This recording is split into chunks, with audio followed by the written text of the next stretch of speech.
What's going on, Democrats? And what's going on, Republicans for Hillary? I saw a few out here. That's good.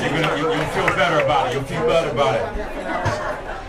If we're ready to make sure Hillary Clinton's our next president, make some noise.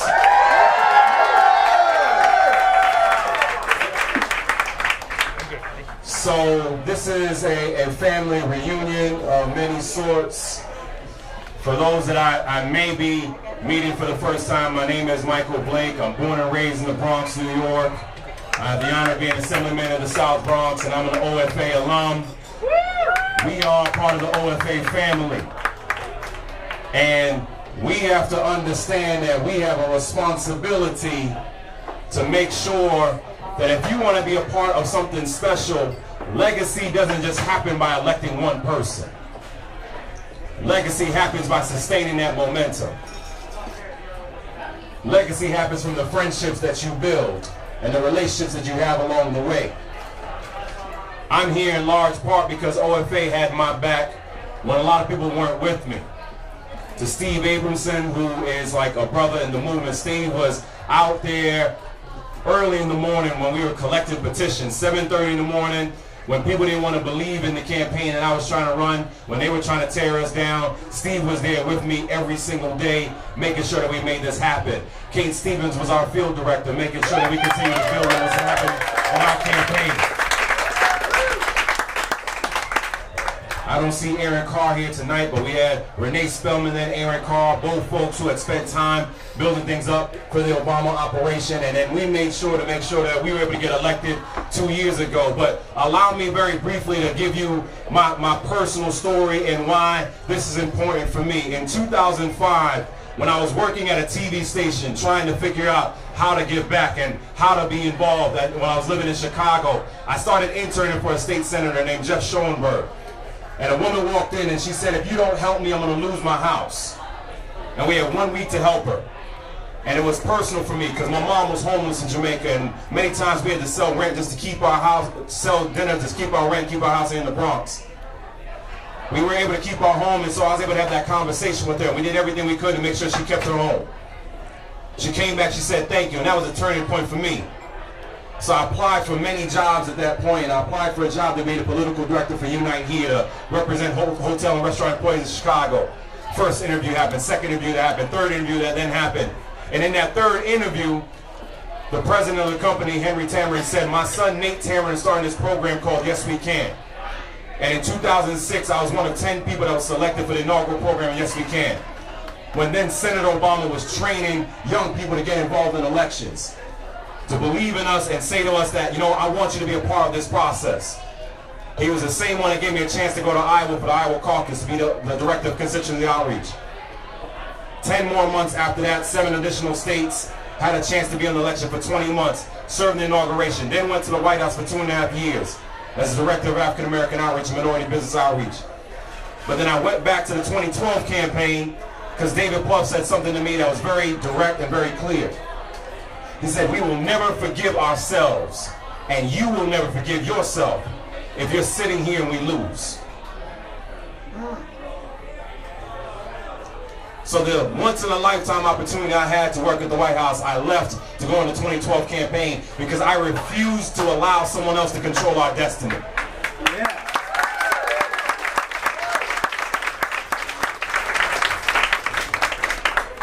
Worked on the campaign. We put in the work in 2012, did we not? Yeah. And when all the haters were out there saying we wouldn't be able to do it again, we went from yes we can to yes we did. And we reminded them of what happens when you put in the work and you stay consistent about it. Remember this, everybody, field always wins. In 2008, there were 10 battleground states, we won all 10. In 2012, there were 10 battleground states. We won 9 out of 10. The only one we didn't win was North Carolina, which we were ahead in early vote until Superstorm Sandy happened. We know how to organize, and we know how to build. So now it's our time in 2016 to make sure we build this for Hillary. Because we have an absolute clown on the other side that's running for president. Someone who believes that in every possible speech that he could convey that there's something wrong with the rest of us.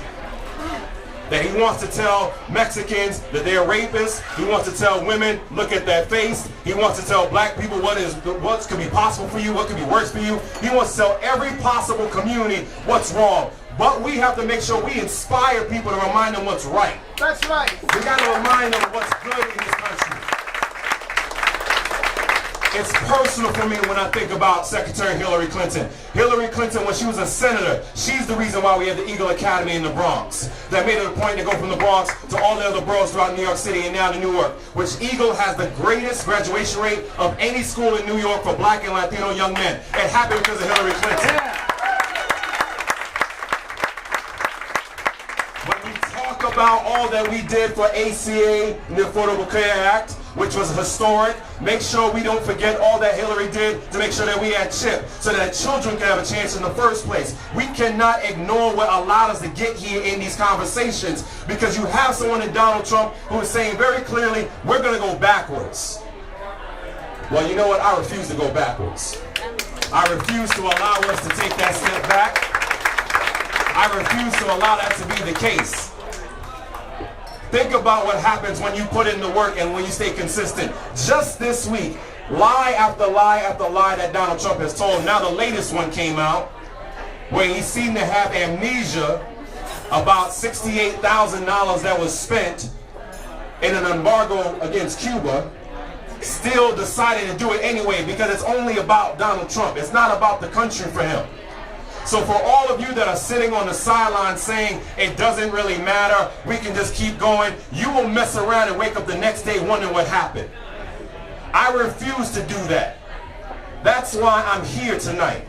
Because we have a responsibility as the Obama coalition to say it's not just about electing President Obama, it's about making sure we elect Democrats up and down the ballot. It's about making sure we continue the legacy. It's about making sure that everything we fought for in these last 8 years, make sure it goes for the next 80 years. What is the point of us spending all the time that we did, fighting as hard as we did in 2008 and 2012 when everyone was against us, to sit on the sidelines and not make sure that she gets elected? What would be the point if we made sure that people had health care? What would be the point of making sure that we keep fighting for women so there'd be equal pay for equal work? What would be the point for our veterans? What would be the point if you sit on your hands and do nothing? That's why I'm here tonight. I came here while teaching in Harvard. I'm going to Iowa first thing in the morning for 2 days because it's not making sure that we have to put in the work.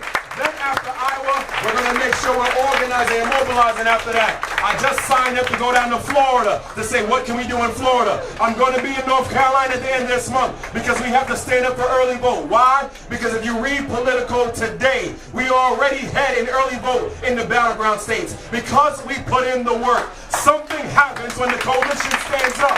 Something happens when Theo stands up. So we have a responsibility as the Obama coalition. It cannot just be about guarding the change for one election. This is about guarding a legacy. This is about guarding our future. This is about standing up for our communities. Allow me to tell you a final personal story of why we have to put in the work, why you have to sign up today. Don't talk to me about caring about the Obama legacy, about Hillary Clinton, if you're not going to put in the work. We have to knock on doors, we have to make phone calls, we have to give money, we have to be involved. It matters, everybody. It matters. Every part matters. Because we've been messing around and trying to sit on the sidelines, we've allowed an actual demagogue to get close in this election.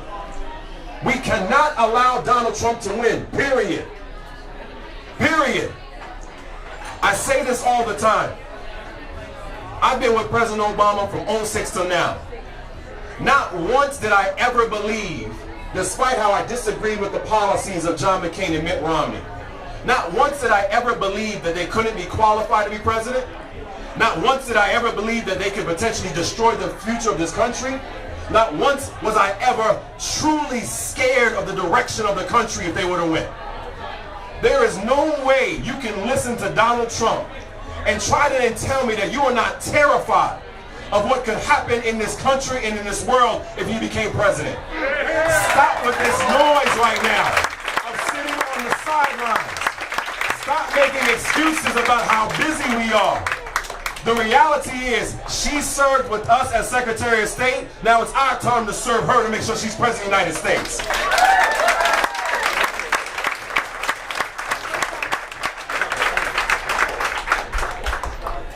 I'm only here because the OFA coalition had my back. When I ran and I had people that tried to push back against us and make sure that we didn't win our election. I'm only here because Barack Obama gave the honor for me to be his African American Outreach Director, Minority Business Outreach Director. He put the pressure on me to go to Iowa to mobilize a caucus and get constituencies organized. I'm only here because Barack and Michelle Obama believed in me, because the President and First Lady believed in us. All that they have given to us, we owe it to them to make sure we win this election. Because every single day, what are we hearing in the news? The question will be, will the Obama coalition come out again? Every single day, that is the question. Will the Obama coalition come out again? They are looking to us. The future of the country, the future of our people is on our shoulders. What is the point of being a part of this 2 elections if you're going to mess around and wake up the next day and wonder what happens to our country? So, I'm excited because we're going to kick his ass. I refuse to allow Donald Trump to win. Hillary Clinton, hands down, is the most qualified candidate that was not a sitting president to ever run for the presidency of the United States. Period. There is no question about that. Don't allow people to try to convince you otherwise. For what she would do as it relates to education, for jobs, for our communities, I say this very clearly.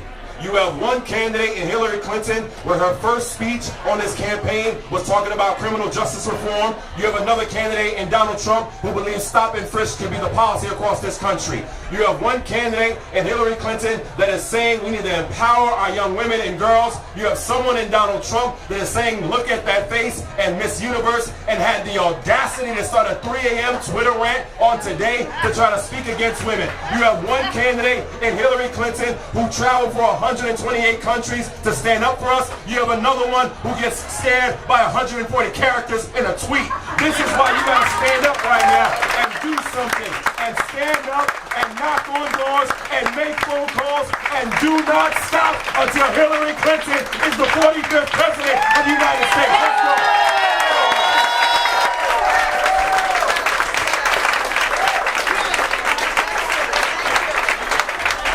Thank you, Michael. Let's hear it again. Michael, please, everybody.